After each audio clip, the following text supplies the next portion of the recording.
datang menaluki bumi demi koko yang dicari-cari. Mereka akan tiba tak lama lagi. Apa mungkin terjadi?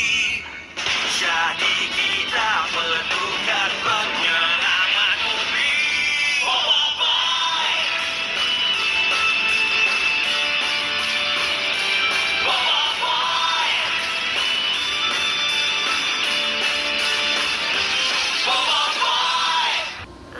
Kita nak pergi bazar yang mana ni? Bazar yang kita selalu pergi tu. Yalah, okey juga tu. Alif ni mengalahkan orang yang puasa penuh je.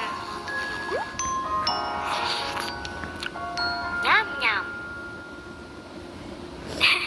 Sofia, Ha? kerjakan Alif. Kita dah nak sampai. Sofia ni kacau je.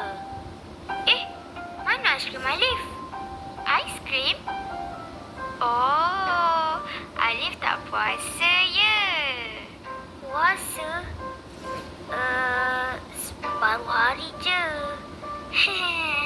Alif, mana ada orang puasa separuh hari? Alif tahulah Sofia.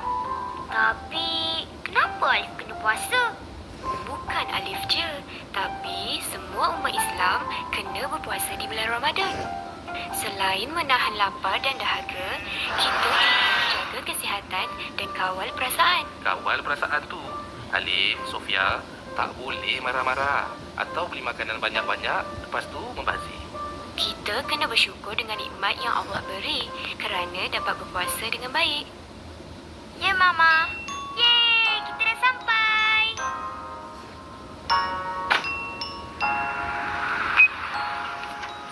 Hai kawan-kawan, kami dah sampai Bazar Ramadan. Ha? Sofia, cepatlah.